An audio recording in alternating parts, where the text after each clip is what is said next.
Hello दोस्तों, polytechnic capsule के YouTube channel पर आपका स्वागत है। देखिए, हम लोग पढ़ रहे थे जो हमारी बुक है टीडी ट्रांसमिशन डिस्ट्रीब्यूशन। तो उसमें हम पढ़ रहे थे construction feature of transmission line. ये हमारा चैप्टर था। उसमें आपने देखा था कि हम जो लास्ट टॉपिक आपको पढ़ाए थे स्ट्रिंगिंग इफिशिएंसी को बढ़ाने की विधियाँ। तो उसमें देखिए हमने आपको बताया था कि इसको बढ़ाने की हमने मेथड बताया था, insulator design method, cross arm design method, capacitor grading method, static shielding method और using less number of dish. तो उसमें हम स्टार्ट आज करेंगे पहला जो है इंसुलेटर डिजाइन मेथड। तो देखिए इसमें हमने यहाँ पर बना रखा है फिगर इंसुलेटर डिजाइन मेथड के लिए। देखिए आपने देखा था कि सीएम जो हमने आपको बताया था, जो हमारा सीएम था मैक्चुअल कैपेसिटर था, और सीएस आपने देखा था कि शंट कैपेसिटर था। तो इसमें थोड़ा सीएम और सीएस पर एक बार आप देख लीजिएगा, सीएम क्या सीएस क्या है। तो देखिए इसमें पहला टॉपिक हमारा क्या है कि इंसुलेटर डिजाइन मेथड। देखिए इसमें हमने क्या बनाया है कि एक हमने इंसुलेटर बनाया। देखिए देखिए ये इसका मेटालिक भाग है, ये भी इसका मेटालिक भाग है, ये भी इसका क्या है मेटालिक भाग है। यानी ये जो मेटालिक भाग था आपने देखा था कि यहीं पर ना हमारा मैक्चुअल कैपेसिटर बन रहा था, ये मैक्चुअल कैपेसिटर बन रहा था। क्योंकि कैपेसिटर के बारे में हमने बताया था कि दो इलेक्ट्रोड के बीच में अगर हम कोई इंसुलेटेड मटेरियल रख दें और उसमें वोल्टेज अप्लाई कर दें तो ये कैपेसिटर की भांति काम करने लगता है। तो देखो इसी तरह से ये क्या है, दो जो है कि हमारा जो है कि मेटालिक है, इसके बीच में जो इंसुलेटर लगा हुआ है क्या है, इंसुलेटर है। अब ये जो है इंसुलेटर है, तो इसको अगर हम वोल्टेज अप्लाई करें तो कैपेसिटर काम करेगा। तो देखिए हमने यहाँ पर लिख रखा है इसमें सीएम बड़ा होगा, इसमें सीएम क्या होगा, बड़ा होगा। क्योंकि आपने देखा था कि ये हमारा जो है कि इंसुलेटर है, सस्पेंशन इंसुलेटर। अब इसमें सस्पेंशन इंसुलेटर में देख रहे हैं आप कि ये हमारा मेटल है, ये भी मेटल है, इसके बीच में हमारा क्या लगा हुआ है, कोई सिरेम, मतलब जो है कि हम कह सकते हैं कि इसमें कोई इंसुलेटिंग मटेरियल है। तो अब यहाँ पर देखिए इसके लिए एक फार्मूला अपने जानते हैं, कैपेसिटर के लिए फार्मूला होता है सी बराबर होता है A epsilon zero by D. तो यहाँ सी एम है, सी एम क्या है, मैक्चुअल कैपेसिटर है। मैक्चुअल कैपेसिटर के लिए क्या है, A epsilon zero A R by D. आप जान रहे हैं कि ए भी पता आपको है, डी भी पता है, और इसका एप्सिलॉन जीरो और ए दोनों आपको पता है। तो अब यहाँ देखिए कि अगर ए बढ़ेगा, देखिए हमने यहाँ पर ए इसका एरिया जो है इसका यहाँ से क्षेत्रफल जो है इंसुलेटर का हमने क्या कर दिया है, पोर्सिलिन का इंसुलेटर है, इसका क्षेत्रफल हमने क्या कर दिया है, ये बढ़ा दिया है। अगर ए बढ़ेगा तो डी छोटा होगा। देखिए क्योंकि ये जानते ये बढ़ेगा तो ये फैलेगा, तो इसकी चौड़ाई कम हो जाएगी, मोटाई, तो ये डी क्या हो जाएगा, कम होगा। जब डी कम होगा तो सीधी सी बात है जो हमारा मैक्चुअल कैपेसिटर है उसकी कैपेसिटी बढ़ जाएगी। देखिए इसमें देखिए ये यहाँ पर ये कम होगा तो ये क्या करेगा, ये बढ़ जाएगा। और के आप जानते थे सी एम बाई, आपने देखा था C M by C S को, आपने देखा था एक फॉर्मूला था हमारा के बराबर, आपने देखा था कि हमारा क्या था, कांस्टेंट वैल्यू थी, आपको याद होगा C S by C M. ये था सी एम बराबर क्या था, कांस्टेंट वैल्यू थी, आपको याद होगा। सी एस क्या है, शंट कैपेसिटर है, सी एम क्या है, मैक्चुअल कैपेसिटर, और ये कांस्टेंट यहाँ वैल्यू। तो अब देखिए यहाँ पर क्या है, यहाँ पर जो है कि इसकी इफिशियंसी क्या करेगी, बढ़ जाएगी। देखिए अब यहाँ से क्या है, सी एम प्रपोर्शनल है ए के और इन प्रपोर्शनल है वन बाई डी के। यानी कहने का मतलब कि ए को बढ़ाएंगे तो सी एम बढ़ेगा, डी को बढ़ाएंगे तो सी एम क्या करेगा, घटेगा। लेकिन डी यहाँ कम होगा तो सी एम क्या करेगा, बढ़ जाएगा। देखिए इसी चीज़ को हमने यहाँ लिख रखा है, डी के मान को अधिक कम करने से पंक्चर जो हमारा स्ट्रेंथ कम हो जाएगा। देखिए इसी चीज़ को हमने लिख रखा है। तो इस तरह से आप जो है कि इसको लिख सकते हैं यहाँ पर कि क्या बोलते हैं, अगर इंसुलेटर डिजाइन मेथड में क्या कर सकते हैं कि हम इंसुलेटर का ऐसा डिजाइन करें कि इसमें क्या हो जाए, एरिया हमारा क्या हो जाए, उसका ज़्यादा रहे, और उसके इंसुलेटर की जो डिस्टेंस है वो क्या हो जाए, कम हो जाए। तो जिसके वजह से क्या होगा, मैक्चुअल कैपेसिटी बढ़ेगी, और मैक्चुअल कैपेसिटी अगर बढ़ी तो इसकी भी स्टिंगिंग एफिशिएंसी भी क्या करेगी, बढ़ जाएगी। देखिए इस चीज़ को हमने यहाँ पर जो है दिखा रखा है, देखिए इस चीज़ को देखिए। तो अब आगे देखते हैं, नेक्स्ट नंबर 2 था क्रॉस आर्म डिजाइन मेथड। देखिए क्रॉस आर्म, अब हम क्रॉस आर्म की ऐसी डिजाइन करते, आपने देखा था कि हमारा क्या है, ये टावर था, इस टावर से हमने क्या लिया, क्रॉस आर्म लिया, और यहाँ पर देखिए हमारा सस्पेंशन इंसुलेटर। तो आपने क्या देखा था, सी एस क्या था, टावर से इस मेटालिक के बीच जो हमारा कैपेसिटर बन जाता था, मतलब इसके बीच में आप जानते हैं ना डाइलेक्ट्रिक मेटल क्या हो, एयर हवा हो जाता था।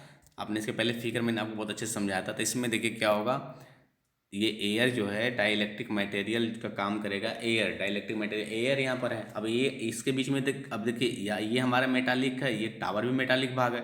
अब इसके बीच में क्या बन जाएगा, ये एयर जो है रहेगा, तो एक कैपेसिटर की भांति काम करेगा, उसे वोल्टेज अप्लाई करेंगे। अब इसमें सी एस क्या होगा, छोटा होगा, कम होगा। फार्मूला आप जानते हैं, सी एस बराबर यही है कैपेसिटर के लिए फार्मूला। तो अब हमने देखिए कि आप देख ही रहे हो, तो अगर हम सी एस को कम करेंगे तो कांस्टेंट वैल्यू भी क्या हो जाएगी, कम हो जाएगी। सी एस प्रपोज कर रहा है 1/d के। अब देखिए इसमें देखिए ना, सी एस किसको प्रपोज कर रहा है, 1/d के। सी एस प्रोपोर्शनल 1/d के है। तो अब यहाँ से क्या हो जाएगा, d का मान बढ़ा देंगे तो सी एस का मान क्या हो जाएगा, घट जाएगा। जब सी एस का मान कम हो जाएगा, देखिए यहाँ d बढ़ाएंगे तो सी एस कम होगा। जब सी एस कम हो जाएगा, यानी कहने का मतलब हमारा शंट कैपेसिटर कम हो जाएगा, तो उस समय क्या होगा, स्टिंग एफिशिएंसी क्या करेगी, बढ़ जाएगी। इसी चीज़ को आप फिगर बनाकर आप लिख भी सकते हैं, इस फार्मूला को लीजिएगा, लिख दिखा दीजिएगा कि अगर हम सी एस का मान कम करेंगे तो हमारी कांस्टेंट वैल्यू भी क्या हो जाएगी, कम हो जाएगी, और उसके बीच की दूरी क्या करेगी, बढ़ जाएगी। जब बीच की दूरी बढ़ जाएगी तो एफिशिएंसी स्ट्रिंगिंग हमारी भी क्या करेगी, बढ़ जाएगी। देखिए इसी चीज़ को हमने दिखा रखा है।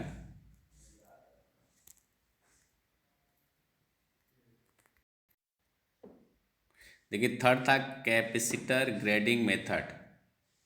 अब देखिए इस मेथड का जो प्रयोग होता है हम हाई वोल्टेज के लिए करते हैं। हमने यहाँ पर दिखा भी रखा है कि इस मेथड का उपयोग हम क्या कहाँ करेंगे।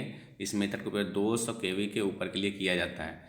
देखिए हमने यहाँ पर आप देख रहे हैं कि इंसुलेटर बनाया हुआ है, ये सस्पेंशन इंसुलेटर हमारा है। तो ये देखिए कम है, कम है, फिर हमने क्या किया, बढ़ाते चले गए हैं। देखिए फॉर्मूला होता है धारिता के लिए Q बराबर सी वी। तो V बराबर क्या होगा, Q by C. V propose करेगा 1/c के। देख रहे हैं ना, तो इसका मतलब क्या हो गया कि इसमें जो है अगर मैक्सवेल कैपेसिटर को कम कर दे तो वोल्टेज क्या करेगा, बढ़ जाएगा। अगर ए का मान करेंगे तो डी भी क्या करेगा, बढ़ जाएगा। देखिए इसी तरह से हमने अब यहाँ क्या कर दिया, इसको बढ़ा दिया। अब मैक्सवेल कैपेसिटर क्या कर दिया, बढ़ा दिया, तो वोल्टेज क्या हो जाएगा, कम हो जाएगा।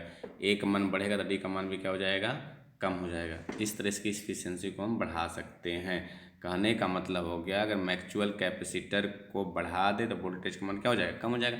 या वोल्टेज बढ़ा दे तो मैक्सवेल कैपेसिटर क्या हो जाएगा, कम हो जाएगा। तो इस एफिशिएंसी स्ट्रिंगिंग एफिशिएंसी क्या करेगी, बढ़ जाएगी। इसी चीज़ को हमने यहाँ दिखा रखा, आप लिख लीजिएगा।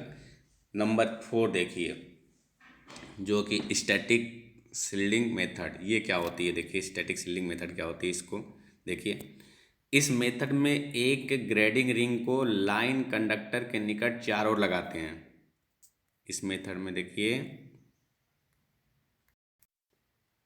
इस मेथड में क्या है, हमने दिखा रखा है। इस मेथड में एक देखिए गार्डिंग रिंग को कंडक्टर के निकट चारों ओर लगाते हैं, जो सीएम को बढ़ा देता। आप देखे होंगे कि एक इस तरह से गार्डिंग रिंग आती है, इसमें से कभी कभी कंडक्टर इसके अंदर से, इसके अंदर से, इसके अंदर से कंडक्टर ले जाते हुए आपने देखा होगा।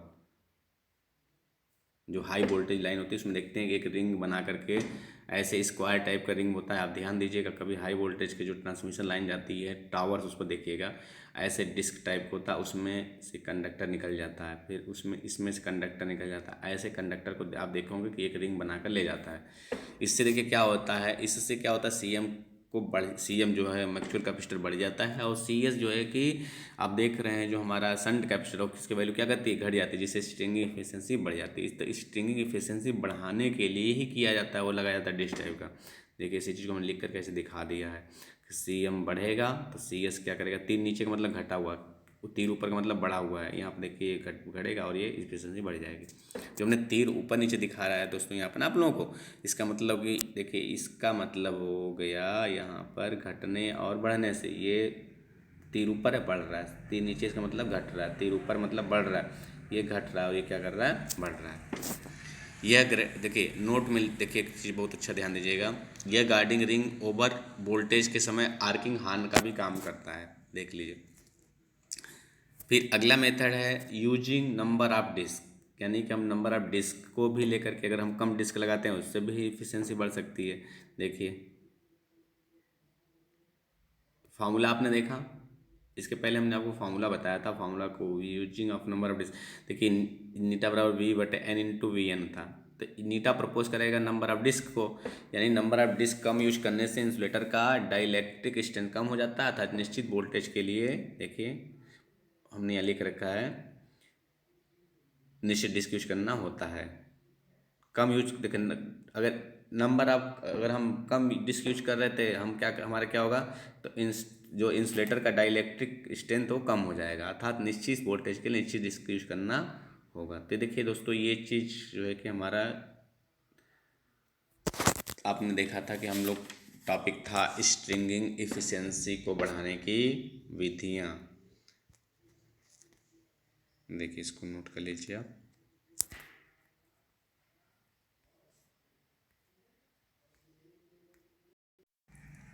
देखिए अब हम बहुत ही इम्पोर्टेंट टॉपिक देखेंगे, किरीट या आभा, या इसी को हम कोरोना बोलते हैं। देखिए कोरोना क्या होता है, यदि हम दो समांतर कंडक्टर ले लें, जैसे हमने क्या ले लिया, दो समांतर कंडक्टर ले लिया, और इनके बीच की दूरी कंडक्टर के व्यास की तुलना में, जो कंडक्टर का जो हमारा व्यास होगा इसकी तुलना में क्या होना चाहिए, ये अधिक होना चाहिए। इनके बीच की दूरी क्या होना चाहिए, तुलना में किसके, व्यास की तुलना में अधिक होना चाहिए। अगर हम इस पर वोल्टेज अप्लाई कर दें तो इसमें क्या होगा, अगर इस वोल्टेज अप्लाई कर देंगे तो वोल्टेज को अगर धीरे धीरे हम बढ़ाते चले जाएं, क्या करते जाएं, वोल्टेज को हम धीरे धीरे बढ़ाते जाएं चले जाए, तो उसमें देखेंगे एक आवाज़ आएगी, हिस्सी की आवाज़ आएगी, हिसिंग की आवाज़ आएगी, तथा बैगनी प्रकाश या जामुनी कलर का हम कह सकते हैं, उसमें से प्रकाश दिखाई देने लगता है। अब ये कहाँ दिखाएगा, कंडक्टर के सरफेस पर। अब ये क्यों होता है, ये होता है क्या, जब ज़्यादा वोल्टेज बढ़ाते हैं तो ये केमिकल सरफेस पे इलेक्ट्रोकेमिकल जो है कि रिड्यूस हो जाता है, जिसकी वजह से उसमें से ऑक्सीजन से क्रिया करके O3 जो है कि बना लेता है। तो इस घटना को हम बोलते हैं कोरोना। देखिए इसी चीज़ को हम यहाँ पर लिख रखे हैं, आप नोट्स भी कर सकते हैं। यदि दो समांतर, देखिए यदि दो समांतर कंडक्टर जिनके बीच की दूरी उनके व्यास की तुलना में अधिक है, यदि इस पर वोल्टेज अप्लाई, यानी अप्लाई वोल्टेज को लगा रहे हैं, वोल्टेज को हमने क्या किया, धीरे धीरे धीरे धीरे बढ़ाना शुरू किया, तो उसमें हिसिंग की आवाज़ तथा बैगनी प्रकाश तथा कंडक्टर के सरफेस पर इलेक्ट्रोकेमिकल द्वारा O3 ओजोन परत का फॉर्मेशन होने लगता है, यानी ओजोन गैस जो है का फॉर्मेशन होने लगता है। इस घटना को हम बोलते हैं कोरोना। इसी घटना को हम क्या बोलते हैं, कोरोना कहते हैं। यदि वोल्टेज को लगातार बढ़ाया जाए तो कोरोना की घटना बढ़ती जाती है, तथा एक ऐसी स्थिति आती है, देखिए एक ऐसी स्थिति आएगा जिससे कोरोना जो हमारे कंडक्टर के बीच जो है क्या होगा, स्पार्किंग होने लगेगा। हाई वोल्टेज का चालक हमारा है, उसको चारों तरफ की जो है कि ये सतह जो आयोनाइज्ड हो जाएगा, मतलब बिल्कुल आयोनाइज मतलब बिल्कुल ओजोन परत में बदल जाएगा, जिससे यह एयर कंडक्टर की भांति कार्य करने लगेगा, यानी बिल्कुल आयोनाइज हो जाएगा, मतलब आयन बन जाएगा, जिसके वजह से क्या हो जाएगा, उसके जो आसपास की हवा है वो भी क्या करेगी, वो भी जो है कंडक्टर की भांति कार्य करने लगेगी। कंडक्टर के इफेक्टिव जो क्रॉस सेक्शन एरिया हो जाएगा वो भी क्या करेगा, उसको ये बढ़ा देगा। तो इस देखिए बहुत इंपॉर्टेंट है, पूछ जाता है किरीट या आभा या कोरोना को समझाइए। देखिए अब इसमें पूछता है नेक्स्ट, इसी का है कॉन्सेप्शन ऑफ कोरोना, यानी कोरोना क्या कॉन्सेप्ट है।